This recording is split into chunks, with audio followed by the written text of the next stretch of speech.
السلام الله عليكم ورحمة الله وبركاته. أروري صوبان داوضي القضبة أدوركين أروري مكو مغلي دونتانا وحاكم إذا كوحدة TPLF صوبان دكته بيا جديد بدنا كقبسته هو أنت أيدلود فدرالك هو جامينيسو sidoo kale kooxda TPLF ayaa waxa ay sheegtay in laba magaalo oo muhiim ah kala wareegtay dagaaladii xalay ilaa shalay socday madaxweynaha Xamaarada sidoo kale asna waxa uu sheegay in dagaalka laga bedelo mar labaad sida uu ku socdo loo bedelay dagaal u dhaxeeya laba qowmiyadood kooxda OLF ee ka dagaalanta gobolka Oromiya iyaduna waxay ku hanjabtay inay xidhi doonto laamiga weyn ee isku xidha magaalada Addis Ababa iyo dalka Kenya qodobadaas oo faahfaahsan daawadayaal ku soo dhawaada taariikhdu waxay ku beegan tahay 17 bisha 8 2021 waa maalinimo Talaada qodobadii oo faahfaahsan aynu guda galno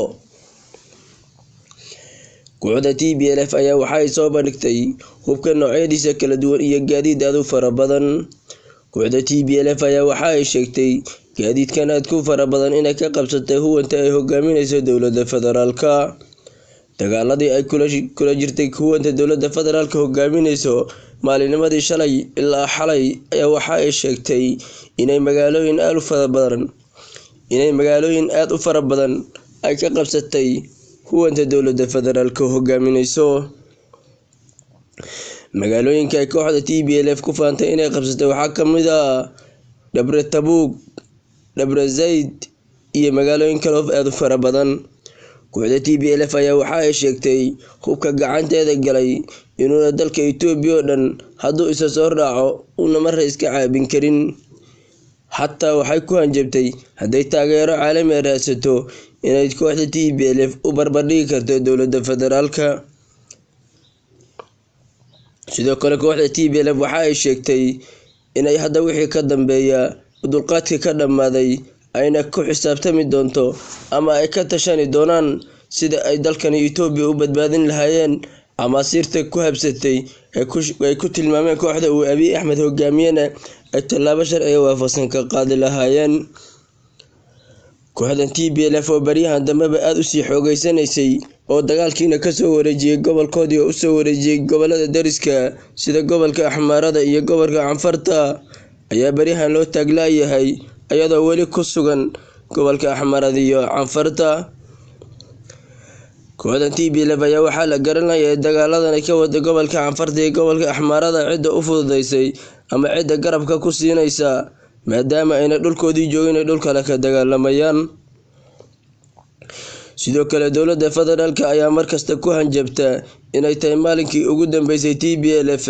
oo dagaal qaadi doonto cir iyo dhul ahaa haddana meel ku dambeeyay lama garto sidoo kale qowmiyadda Axmaarada ayaa markasta waxay soo bandhigtaa sawirro dagaal iyo hanjabaad badan oo la abaabulayo shacab haddana maalinka ka dambeeya waxaa la soo sheegayaa inay kooxda TPLF isku sii ballaarinayso dhul badan oo ka tirsan gobolka Axmaarada hase yeeshee dagaalada xooggan ee ka socda gobolka Canfarta ayaa waxaa la sheegayaa in ayaga meeshoodii TPLF kulba dib loogu celinayo oo ina wali la soo sheegin dhul ay ka qabsadeen huwanta dawladda federaalka hogaaminayso sidoo kale kooxda TPLF waxa ay sheegtay laba magaalo oo muhiim ah oo lagu kala tilmaamo Dabre Tabuuk iyo Dabre Zayd inay ka qabsatay dawladda federaalka oo u dhow magaalada Gondar ee caasimadda labaad ee gobolka Axmaarada haday arrintaasi dhab noqotay inay kooxda TPLF gacanta u gashay labada magaalo ee muhiimka waxa u sahlanaan doona inay magaalooyin waaweyn si dhib yar ku qabsadaan sidoo kale madaxweynaha Axmaarada ayaa waxa uu sheegay dagaalka u dhaxeeya kooxda TPLF iyo huwanta dawladda federaalka hogaaminayso in loo bedelo dagaal u dhaxeeya labada qowmiyadood waa Axmaarada iyo Tigrayga sida Tigrayga ay dagaalka uga gadeen beesha caalamka inay kula jiraan huwana ay dawladda federaalka hogaaminayso iyo isbahaysi caalami oo wadanka Itoobiya oo dhan aha inuu noqdo dagaal u dhaxeeya Axmaariya Tigray anaguna caalamka aan ka gadno inaanu kula jirno kooxda TPLF oo taageero caalami haysata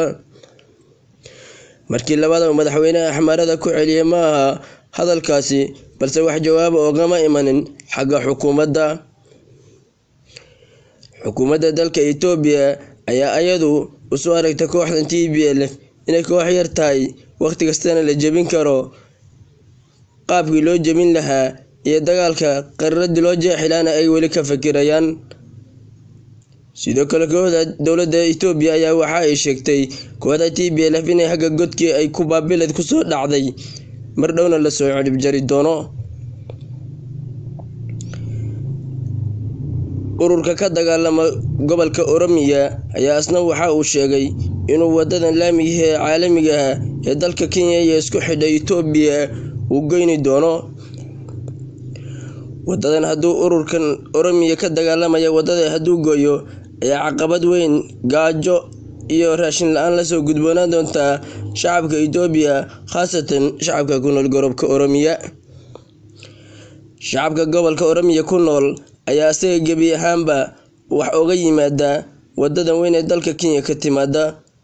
oo meel kale oo dalka wax uga qaatay ayna jirin. kooxdan ku hanjabaysay inay wadadan jari doonto ayaa waxaa la soo sheegay bariyihii ugu dambeeyayba dagaalo xooggan ay la galeen dowladda federaalka inay dhul ballaaran ka qabsadeen, sidoo kale ayba wadadii weyneyd iyagu ay hadda maamulaan. ururka OLF ee ka dagaalamaya gobolka Oromiya ayaa waxa uu sheegay inuu hub iyo taangiyoba ka qabsaday dowladda federaalka uu hadda laga bilaabana u barbar dhigi karo cid kasta oo la dagaalanta habas ahaata dowladda federaalka iyo huwantooda.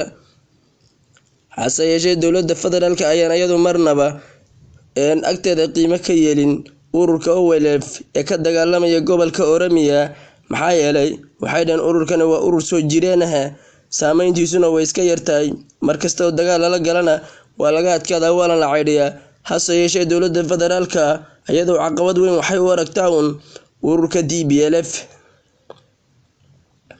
maadaama shacabka Oromiya shacab aad u badan yahay oo dalka Itoobiya qoomiyadda ugu badan tahay, haddana ururkaasi uu taageero badan ka haysto. hase yeeshee dowladdu ayadu wax dhiba uma baaragtaba. hadday dhacdo inay wadadaasi jaraan ayaa caqabad weyn la soo gudboonaan doonta dowladda federaalka, ayadoo markii horeba la sheegay inay kooxda TPLF gacanta u gashay wadooyinka dalka Jabuuti ka yimaada, iyadoo markii dambe ay dib ka beenowday. haddana wadadan caqabad labaad oo kale oo dowladda federaalka la soo gudboonatay ayay noqon doontaa. daawadayaal waxaanu nagaga tegaynaa tan iyo kulanti dambe wacan. assalaamu calaykum waraxmatullaahi wabarakaatuh.